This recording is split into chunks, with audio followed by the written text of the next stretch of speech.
Good morning, students. Now, today we are going to learn about a new chapter, which is in relation to civics portion, and in this we are going to learn about the directive principle of state policy. Before going into it, in the previous chapter we had studied about the Constitution of India, and where in the previous chapter we learned about what was the importance for bringing about a form of constitution after we got our own independence, and who were the important people who were responsible for constituting this Constitution of India, who brought about various important rules, regulations under the Constitution for the better development and better form of governance for our own country. Now, considering to that only, the Constitution also adopted the directive principle of state policy, which is in relation to our second chapter that we are going to discuss today. Now, in this chapter, we are going to learn about the importance, or the what was the importance of adopting the directive principle of state policy. What does it state? And what were the different principles that were adopted under it? That gave importance in the Constitution to bring about a better governance system.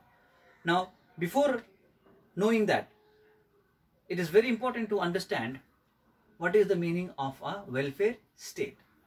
Now, welfare state is a country or a form of country where mostly it is concerned with the well-being of the people, which is concerned with a better living standard of the people, their health, their educational level, their physical condition, and as a whole it talks about the youth development of our country. So it states about an overall development in regarding to socially, physically and politically. So that when we talk about a country's development, we indirectly talk about the development or progress of our own people or the citizens living in that particular country, which talks about a welfare state. Now, considering this, there are various important things that is to be pointed out when we talk about the welfare state. Number one, it talks about few basic important rights that are being provided to the citizens of a country, every citizen of a country, by the Constitution, by its own country's Constitution. Then providing opportunities in regarding to health facilities, then providing opportunities in regarding to employments, creation of employment, and it also states directly indirectly about the equal distribution of wealth among the people living in the country. Now, talking about it, we should always remember when it is talking about equality, when the Constitution is talking about equality or giving opportunities or distribution of wealth among people in regarding to equal sections of the people equally, it is not stating that the government would bring about some amount of money and it will directly hand over or distribute it. Now, they only provide opportunities. The term here is opportunities that are being provided by the government, which are to be taken by the people, and these opportunities has to be provided by the government so that the development of the people is seen, and this development will bring about the development of the country or the nation. Now, to see this welfare, or to see this, that the welfare of the state or the government or a country is properly done, there are certain principles or guidelines that are being prescribed by the Constitution of India. Now, these particular guidelines are known as the directive principle of state policy. Now, what does this directive principle of state policy mean? Now, this directive principle of state policy means it is the guidelines that are being mentioned by the, or it is provided by the Constitution. It is not for the general public. These guidelines are for the government. These are most probably or mainly prescribed and formed or written for the government, so that the government would follow these policies or these principles that are being mentioned here in directive principle of state policy, and according to those principles and according to those guidelines only, they have to govern the people, so that the governance are properly handled and the governance are properly done for the welfare of the society or the citizens or the people of the country. Now, considering this only, the directive principle of state policy has its three important classification, or the three important principles that are being adopted by the directive principle of state policy. Now, number one is the general principle. It has various important features under it. Then you have the Gandhian principle. Again, it has few important principles under it. Then the third one is about the general principles or the general guidelines. So these are the three important categories that are being classified or categorized on the general directive principle of state policy. Number one is the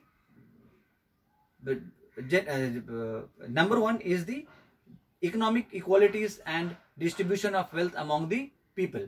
That provides various important features. Then you have the Gandhian principles that are been given. Then you have the general principles that have been provided.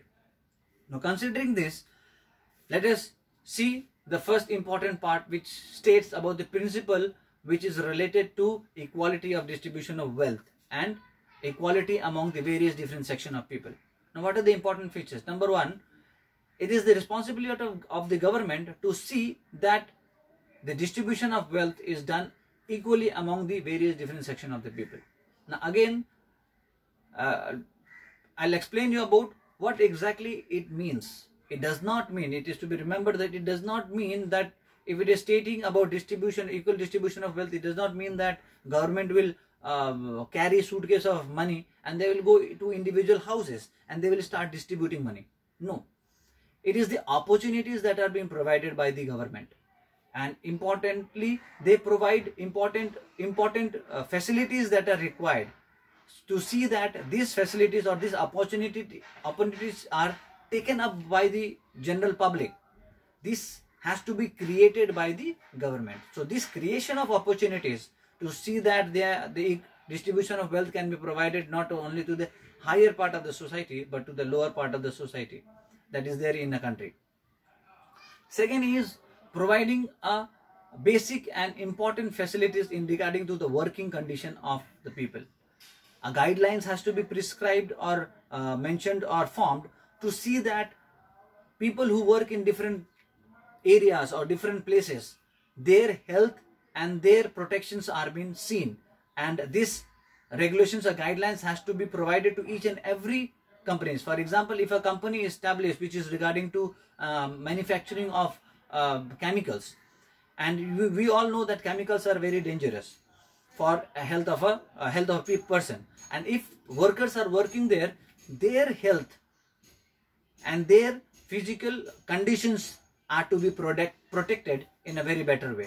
And these guidelines are being provided to each of these industrialists or the companies who are related to these productions. And these producers or manufacturers had to take care of this or see these guidelines to be followed. And according to that, the health of the workers or the working class of people has to be maintained. The third, importantly, providing equal opportunities for the women. It is to be seen that the amount of percentage of people, women that are been working in our own country, for example in India, are very less compared to some of the Western countries where most of the women, they are allowed to go. There are various different reasons or circumstances that we see in our own community or society, whereas women are being discriminated in various different ways. But it is the duty of the government to keep on providing opportunities or keep on providing better facilities or safeguarding facilities for the women, for their safety, for their development, and to see that their rights are also being seen by the government.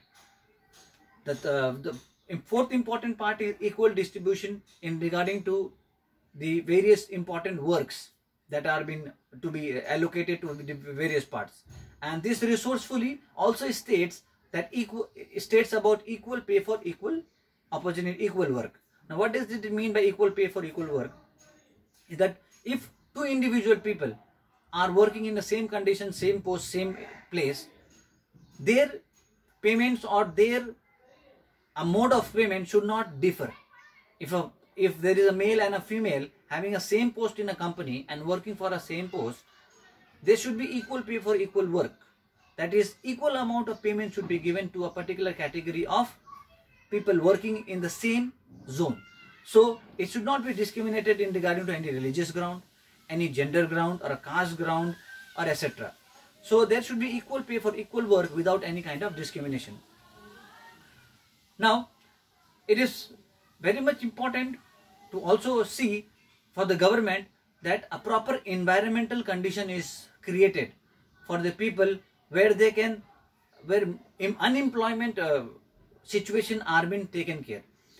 People who are unemployed, opportunities had to be created by the government to see that those employments are being provided, because the more it is to be remembered that the more percentage of citizens in a country remaining unemployed, the development process is also lowered down, or it goes downtrend. So it is important for the government to see that the citizens of the country is employed to a higher percentage, so that the development also in one number would also increase.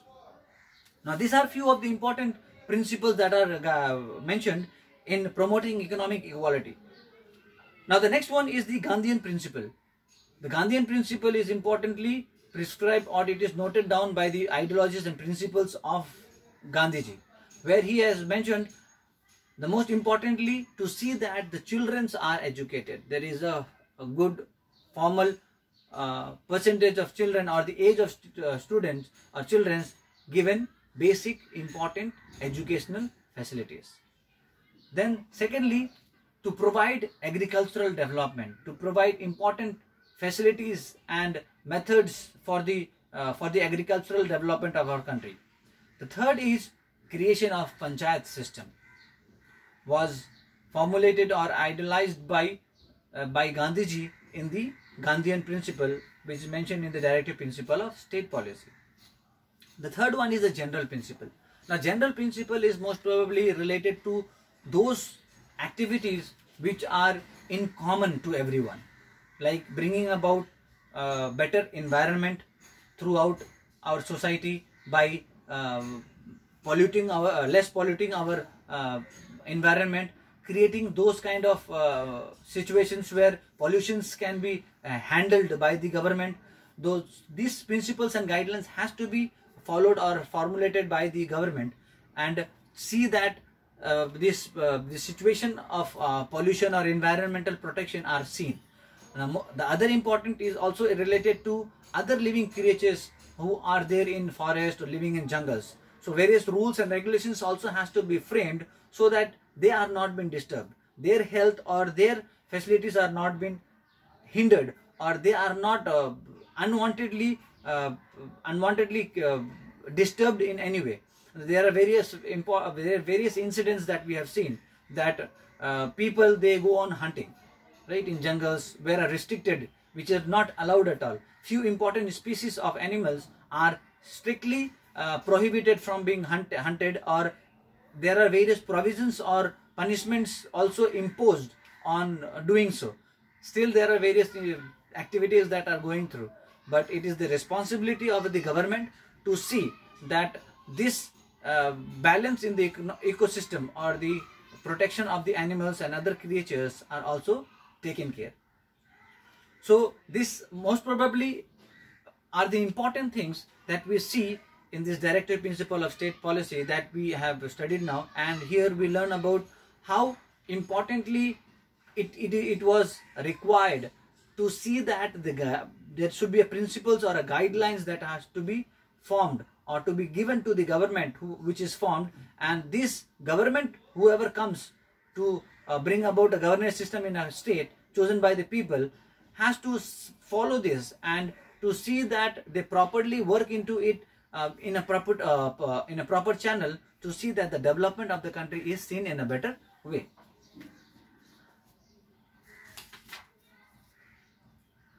Now, in our next class, we are going to learn the same chapter about the various other important things or other important roles that were being played by the government in adopting these various three important principles, and in how in different ways these principles were being adopted and implemented in various different ways in the Constitution of India, and how helpful they are still now, which is bringing about better changes in the society as a whole. So this is all about in this chapter for today. We'll be continuing the same chapter in our coming online class. Thank you very much.